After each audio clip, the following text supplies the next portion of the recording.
Tosa Tacaulistic, ang benefits anim, release toxin in improve blood circulation, Kaulistic.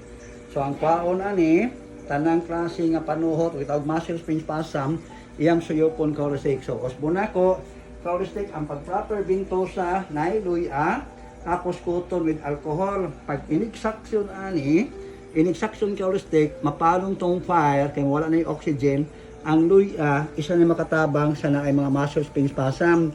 Kung naay bakterya kung si mukatol nim, kaning alcohol, kay 70%, siya mo patay sa mga bakterya. So, morning perfect kung si pagbintosa.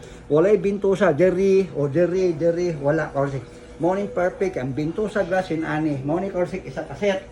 12 gini kaulistik. So, ang buhato na to, yan, 12 ka bintosa gini. So, muna ko, the benefits is release toxin and improve blood circulation. Kaning duwa good for the lungs and heart. Kaning duwa liver, gallbladder, spleen, pancreas, at sa stomach. Kani sa tuang colon, kani sa lumbar, kidney, urinary bladder, kani urinary bladder. So ang benefits holistic, tanang stress, fatigue, iyan ang tabangan para ma-relieve, or anxiety, depression. At the same time, all problems sa health concern kaya niya ayuhon. Holistic, Osborne ko, ang tawag ni is Bintosa Therapy. Always God bless us.